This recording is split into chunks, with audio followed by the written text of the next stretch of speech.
Anda kembali di Prime Time News. Pemirsa, kematian tidak wajar seorang pengunjung kafe di pusat kota Jakarta menyentak warga ibu kota sebab begitu mudahnya nyawa terenggut di ruang publik.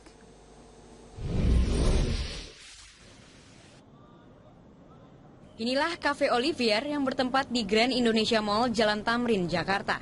Tempatnya tak jauh dari Bundaran HI yang menjadi jantung kota Jakarta. Nama Cafe Olivier mendadak tenar seantero Indonesia karena seorang pengunjung bernama Mirna tewas setelah minum kopi khas Vietnam di kafe tersebut.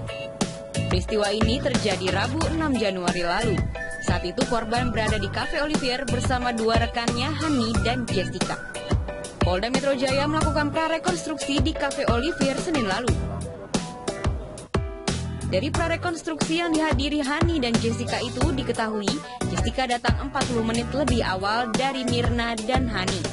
Ia memesan 3 minuman untuk dirinya, Hani dan Mirna. Hani dan Mirna yang datang kemudian, Mirna duduk di tengah diapit Hani dan Jessica. Setelah meminum kopi khas Vietnam, Mirna pingsan dengan mulut berbusa. Pelayan restoran membawa ke sebuah klinik di Grand Indonesia. 1 jam setelah itu, Mirna meninggal di Rumah Sakit Abdi Waluyo.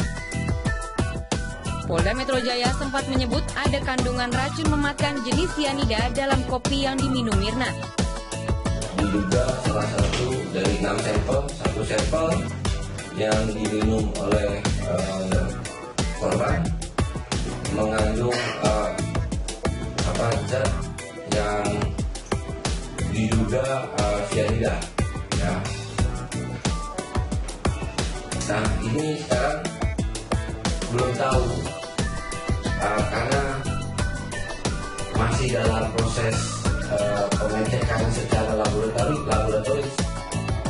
Namun belakangan polisi meralatnya. Kombes Pol Krisnamurti menyebut ada zat korotif yang masuk ke lambung Mirna. Jatuhnya korban jiwa di ruang publik Jakarta harus menjadi perhatian serius. Tim Liputan Metro TV. Pemirsa, kematian Wayan Mirna setelah menyeruput kopi di Cafe Olivier di Mall Grand Indonesia menimbulkan banyak pertanyaan terkait betulkah ini pembunuhan, betulkah yang menyebabkan kematian Wayan Mirna adalah cyanida, dan siapa yang paling mungkin meracun sang korban. Keterangan polisi yang berubah terkait zat korosif yang ada di minuman korban juga patut dipertanyakan. Kita akan membahasnya dengan 2 orang narasumber. Yang pertama adalah Reza Indragiri, pakar psikologi forensik. Mas Reza, selamat malam. Selamat malam, Assalamualaikum. Waalaikumsalam. Kami juga masih menunggu Pak Irjen Pol Anton Karlian, Kepala Divisi Humas Mabes Polri yang nantinya akan bergabung bersama kami. Dan kami sudah juga mencoba, pemirsa, untuk mengundang pihak Cafe Olivier untuk memberikan pernyataan terkait kronologi kejadian versi mereka.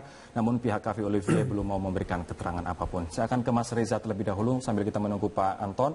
Anda menyatakan di media, Anda menyatakan bahwa hal ini, kejadian ini tidak mungkin dilakukan oleh orang awam. Ya, orang dan biasa. Pelaku jauh atau tidak mungkin dilakukan oleh mereka yang semeja dengan Wayan Mirna. Kenapa bisa begitu? Poin pertama terkait dengan bahwa saya menduga kuat pelaku bukanlah orang aman. Pelaku adalah orang yang membubuhkan racun itu. Bukan orang umum begitu. Bukan orang biasa seperti kita gitu ya. Nah, kenapa saya berpikiran demikian? Karena begini, kalau kita sepakat bahwa pelaku kejahatan dalam hal ini adalah orang yang rasional, maka dia harus mempertimbangkan berbagai macam unsur. Unsur yang relevan kita perbincangkan sekarang adalah unsur sumber daya atau resources. Prinsip sumber daya bagi seorang pelaku kejahatan adalah dia harus memilih sumber daya kejahatan, alat, instrumen atau apapun itu yang bisa menyelesaikan kejahatan itu secepat mungkin, mudah didapat, dan tersamar sedemikian rupa. Prinsip-prinsip ini menurut saya tidak terpenuhi dalam kasus ini. Ini maksudnya cyanidanya terlalu sulit didapat oleh orang biasa, oleh orang awam. Karena tadi saya katakan, cyanida itu bukan racun atau bukan zat kimia yang bisa kita dapat di warung dengan semudah atau sesuka hati, tapi merupakan zat yang sangat spesifik dengan daya yang sangat mematikan. Teman-teman toksikologi yang bisa menjelaskan itu panjang lebar.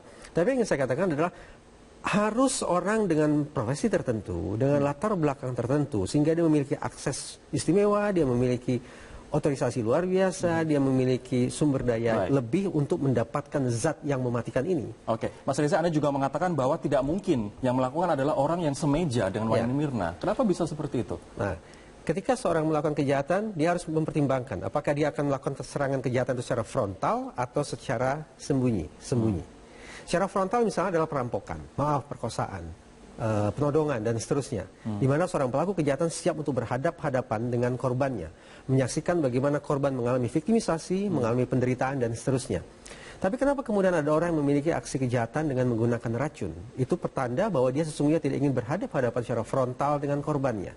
Dia tidak ingin menyaksikan bagaimana korban mengalami penderitaan atau mengalami viktimisasi langsung di hadapan mata dia. Bahkan dia ingin menghindar sejauh-jauhnya dari proses hukum. Kecenderungannya berarti memasukkan racun kemudian kabur. Dengan demikian si pelaku, saya katakan tadi, orang yang membubuhkan racun ini dugaan saya bukanlah orang yang berada di meja tersebut. Karena bertentangan dengan asumsi-asumsi itu tadi. Saya ingin beralih ke Pak Anton lagi. Pak Anton, polisi sudah menggeledah rumah salah satu teman dari korban begitu bernama Jessica. Ini adalah orang yang memesankan kopi dan juga membayar kopi. Barang bukti apa yang diamankan oleh polisi, Pak? Sementara kita masih mengumpulkan barang-barang bukti dan kita belum bisa mengumumkan secara terbuka. Insya Allah mungkin besok, lusa akan kita umumkan kira-kira apa. Karena tetap walaupun bagaimana kita menganut ajas praduga tak bersalah. Baik, tapi seberapa jauh korelasi antara barang yang disita dengan penemuan titik terang, Pak, terkait kasus ini? Itu mungkin menyangkut kepada motif-motif dan hubungan dengan korban. Apakah ada hubungan-hubungan bisnis atau hubungan-hubungan tertentu, itu yang kita dalami. Karena dalam setiap pembunuhan selalu terselip satu motif yang jelas. Baik, saya akan ke Pak Anton sekarang. Pak Anton sudah bergabung bersama kami. Selamat sore, Pak. Selamat sore, Mas Reja. Salam Tibrata. Baik, Pak Anton, polisi awalnya menyatakan ada kandungan sianida, namun kemudian diralat begitu bahwa belum tentu ini kandungannya adalah sianida. Apa yang sebenarnya terjadi, Pak Anton?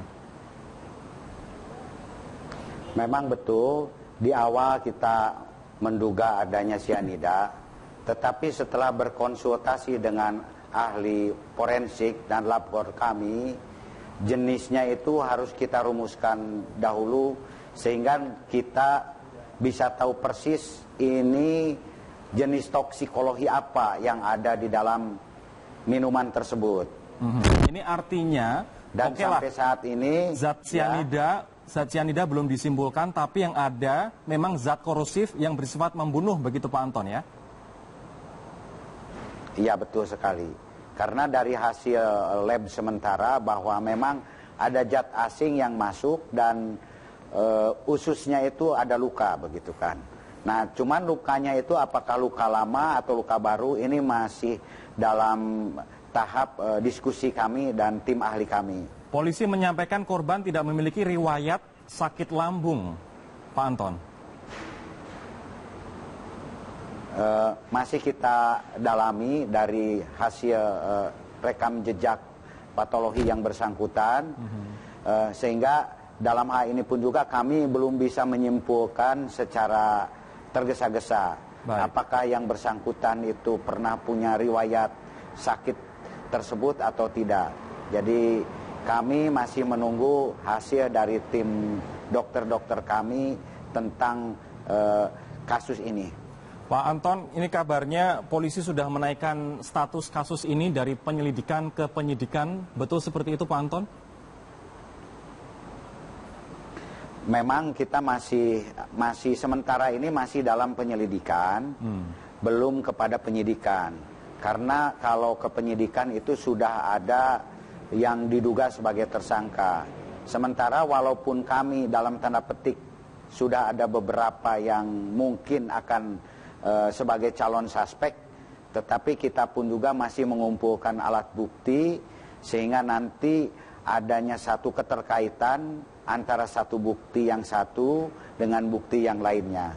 Terutama di dalam masalah ini kita pun juga masih menganalisa apakah ini alamiah ataukah ini adalah kematian yang tidak wajar. Dan apabila ada kematian yang tidak wajar pun juga, kita pun juga harus mengetahui biasanya dalam sebuah pembunuhan itu ada sebuah motif. Baik. Makanya motif apa yang terjadi, sehingga di sini keluarga pun juga kita periksa dengan intensif, rekan-rekannya juga Oke. kita periksa dengan intensif. Siapa tahu ada riwayat-riwayat yang mendukung peristiwa ini. Saya kembali ke Mas Reza. Mas Reza, dengan efek mematikan yang begitu cepat, kejang-kejang, kemudian mengeluarkan busa dan 1 jam kemudian meninggal, Anda melihat yang paling mungkin adalah zat apa? Dari sekian banyak mata kuliah yang saya coba ambil terkait dengan fisiologi atau toksikologi macam ini, ada 2 kemungkinan. Satu arsenik, dan yang kedua adalah cyanida. Tapi apapun itu, kita tentu bersepakat ini efek mematikannya sedemikian dahsyat karena mengakibatkan korban meninggal dunia dalam tempo yang sangat cepat. Nah, tapi muncul justru pertanyaan, apakah benar yang bersangkutan itu diracun dengan menggunakan zat yang sedemikian mematikan? Dengan segala hormat kita tentu berduka, siapapun korbannya nyawa sama nilainya. Tetapi dengan segala hormat sekali lagi, karena korban menurut saya bukanlah orang yang menduduki jabatan strategis, yang barangkali menyimpan sekian banyak rahasia negara. Saya pertanyakan, apakah sungguh-sungguh ada orang yang ingin menghabisi korban dengan menggunakan zat yang sedemikian mematikan? Yang tadi saya katakan sangat sulit untuk didapat sesungguhnya oleh masyarakat biasa. Mungkin motif asmara, motif warisan, atau motif apapun? Kenapa harus menggunakan zat yang sedemikian sulit didapat? Kemungkinan ada 2. Satu, karena yang bersangkutan alias si pembunuh ini memang sudah terbiasa dengan zat tersebut dan memiliki akses untuk mendapatkan zat tersebut. Atau yang kedua, ini sebuah spekulasi lain bahwa mereka kemungkinan ini salah sasaran. Ada kemungkinan salah sasaran? Saya menurut Anda? mengkhawatirkan demikian. Tentu saja teman-teman kepolisian harus melakukan investigasi. Karena sekali lagi, dengan segala hormat, jangan salah tafsir. Tidak sebanding antara upaya atau modus pembunuhan ini, kalau ini dianggap sebagai pembunuhan, dengan status korban ini. Baik. Yang menurut saya orang biasa. Baik. Extra effort, usaha untuk menghabisi korban, menurut saya terlalu berlebihan.